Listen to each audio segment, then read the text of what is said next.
새날을 여는 새벽 말씀 나눔입니다. 오늘은 2024년 2월 27일 화요일이고 말씀을 전하는 저는 강민 목사입니다. 오늘 함께 나눌 말씀은 로마서 5장 12절로부터 21절까지 말씀입니다.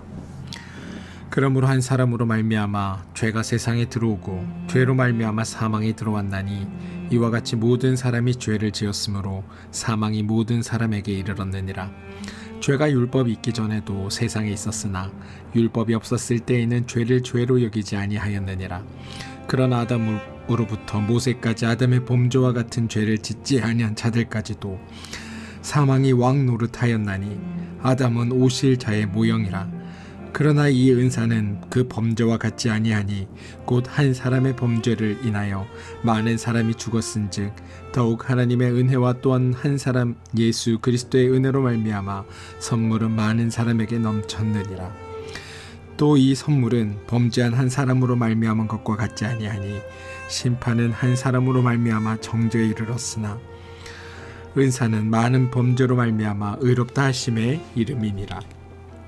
한 사람의 범죄로 말미암아 사망이 그 한 사람을 통하여 왕노릇하였은즉 더욱 은혜와 의의 선물을 넘치게 받은 자들은 한 분 예수 그리스도를 통하여 생명 안에서 왕노릇하리로다.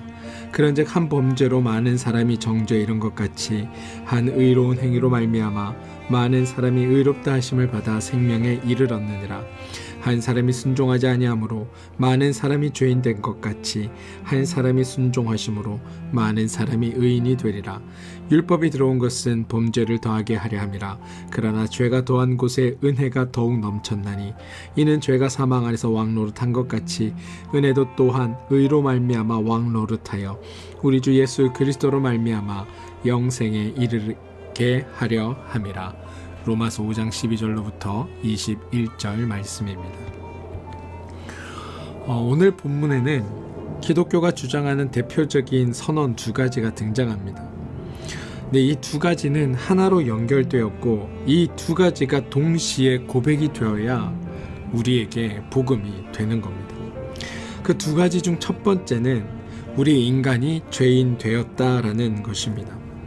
하나님은 우리를 하나님의 모양과 형상 또 하나님과 함께하는 존귀한 존재로 만드셨습니다. 모든 인간은 원래 하나님의 형상으로 지음 받았기에 자유롭고 행복한 삶을 살 수 있었습니다. 그런데 우리가 죄를 지어 모두 똑같은 죄인이 되었다라고 성경은 선언합니다. 로마서 5장 12절에 그러므로 한 사람으로 말미암아 죄가 세상에 들어오고 죄로 말미암아 사망이 들어왔나니 이와 같이 모든 사람이 죄를 지었으므로 사망이 모든 사람에게 이르렀느니라 라고 고백하고 있는 겁니다. 여기서 말하는 한 사람은 다들 아시다시피 아담입니다. 분명히 아담 이 한 사람이 죄를 지었습니다. 그런데 성경은 모든 인간이 죄인이 되었다라고 말합니다. 아담은 개인이지만 동시에 모든 인류의 대표입니다. 모든 인간은 하나님이 만드신 그대로의 아담과 같은 성향을 지녔습니다. 우리들 중 어느 누구나 아담의 자리에 있었다면 아마 아담과 같은 행동을 했을 겁니다. 물론 각자가 가지고 있는 취향도 다르고 기질도 다릅니다. 그러나 아담이나 다른 인류가 가진 인간성은 다 같기 때문에 각각의 인간은 동시에 모든 인간이 되고 아담은 모든 인간의 대표가 되고 아담의 범죄는 모든 인류의 범죄가 되었습니다. 그래서 성경은 아담으로 말미암아 죄가 들어왔고 그 죄를 모든 인류의 죄로 인식한 겁니다. 그래서 모든 인간은 죄인이다라고 선언하는 겁니다. 그런데 이러한 사실을 두고 세상에서 나름대로 바르게 살아가는데 교회에서 우리를 정죄한다 이렇게 불편하게 생각하시면 안 됩니다. 로마서 5장 13절에는 죄가 율법이 있기 전에도 세상에 있었으나 율법이 없었을 때에는 죄를 죄로 여기지 아니하였다고 고백합니다.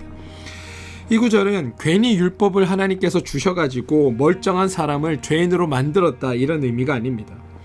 아담이 범죄한 후에 모든 사람이 죄인이 되었습니다. 모든 사람이 다 죄인이 되고 나니까 자신을 비롯하여 모두가 내가 죄인인 줄 몰랐던 겁니다. 그러다가 율법이 등장하여 바른 것이 무엇인지를 우리에게 알려주었습니다. 간혹 그 사람들이 다 죄인이면, 다 죄인인 줄 모르고 살았으면 서로 문제가 되지 않으니까 속 편하게 살 수 있는 것 아닌가라고 질문을 던지실지도 모르겠습니다. 그런데 여러분, 만약 죄로 인한 고통과 어려움과 수고와 고난이 없다면 죄가 죄인 줄 모르는 게 오히려 더 좋을 법도 하다라고 말씀드릴 수 있을 것 같습니다. 그런데 죄가 있음으로 말미암아 우리에게 고통과 어려움과 수고와 고난과 죽음이 우리에게 찾아왔다는 겁니다.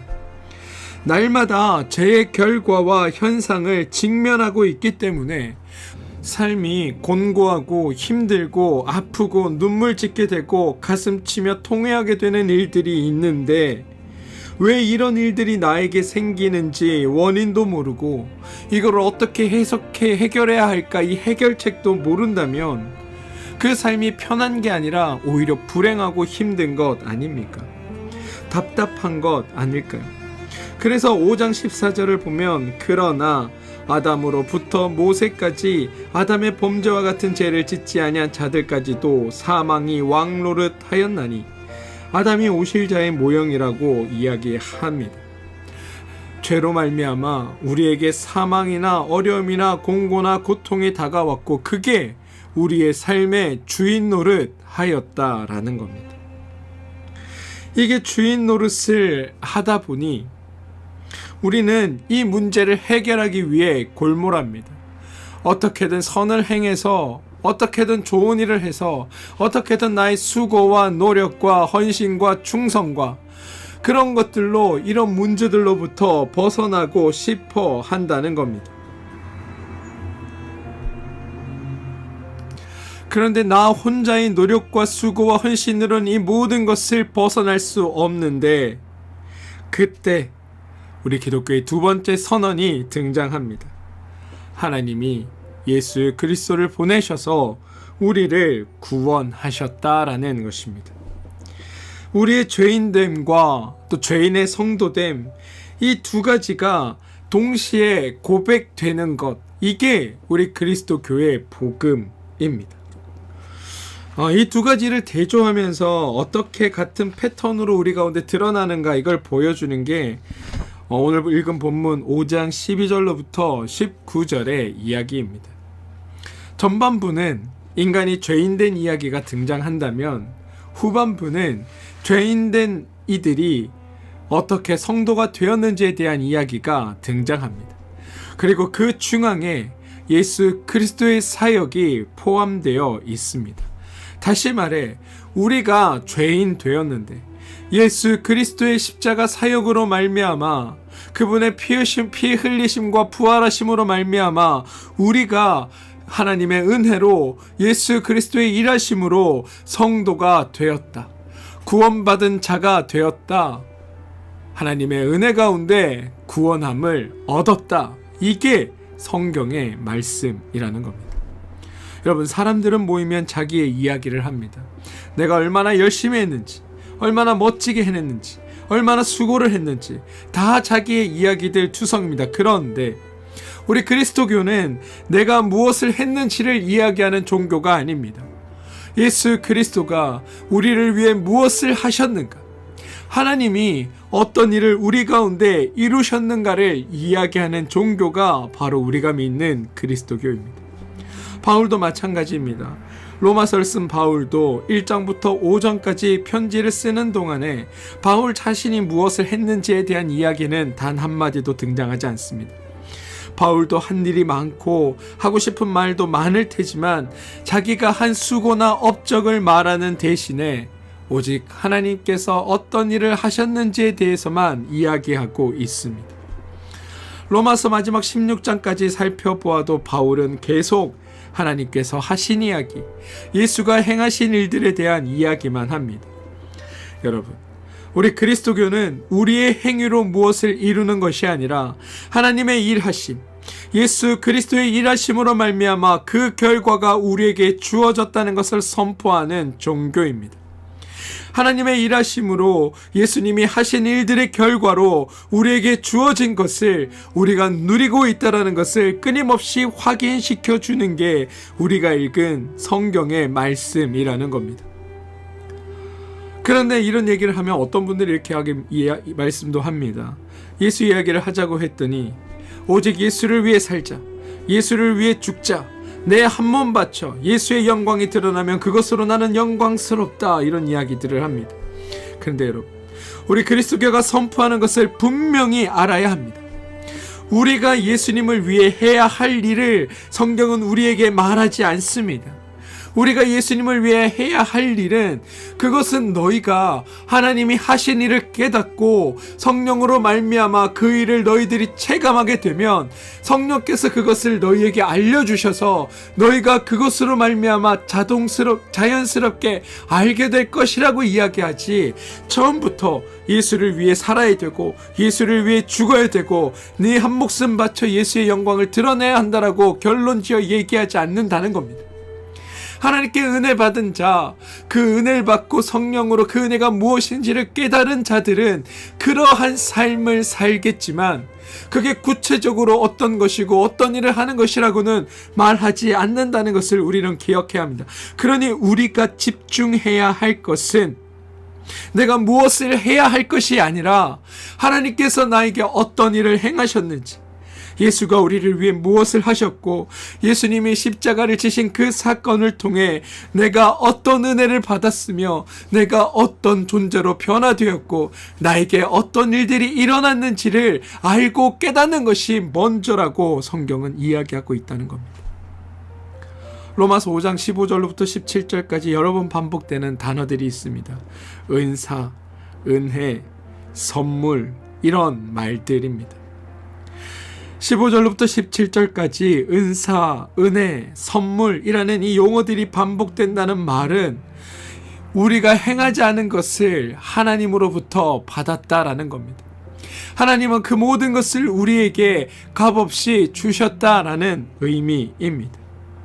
우리가 주로 쓰는 말들은 수고, 충성, 헌신, 보상, 이런 것들이지만, 수당, 보너스, 상급, 면류관, 이런 것들이지만 하나님은 아무 값없이 우리에게 모든 것을 주셨다라고 이야기한다는 겁니다.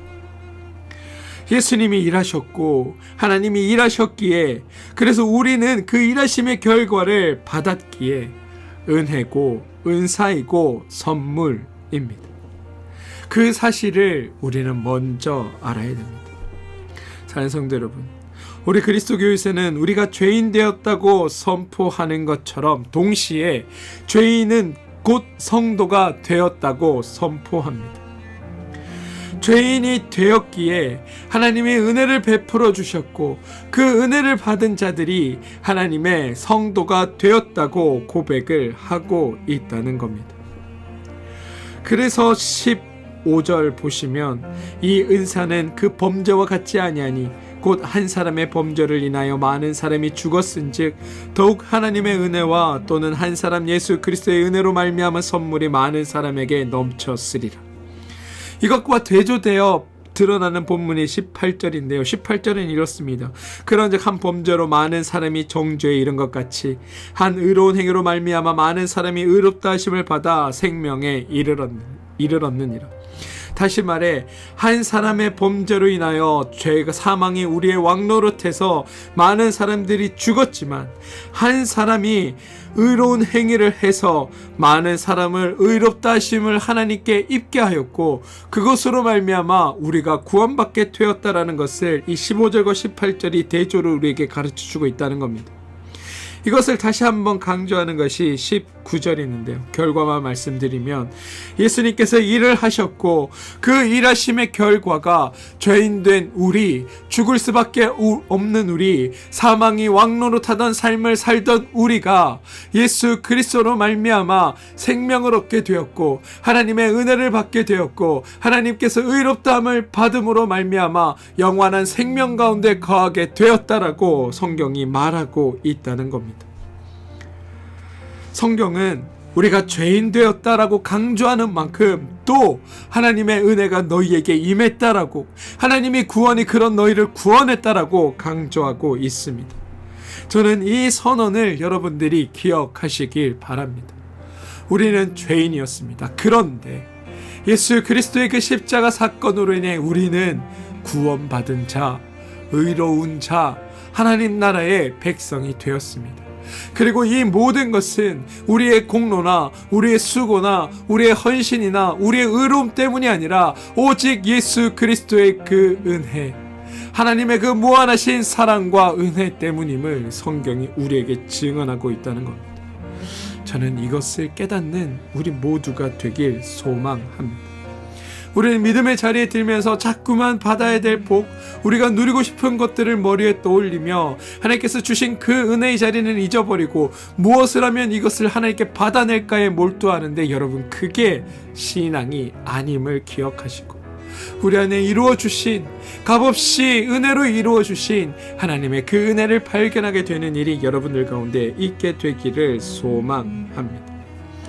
사랑하는 성도들, 오늘 말씀 21절을 보시면 하나님이 왜 은혜를 주셨고 죄인을 구원하셨으며 왜 우리를 정도되게 하시고 하나님의 자녀가 되게 하셨는지를 이야기합니다.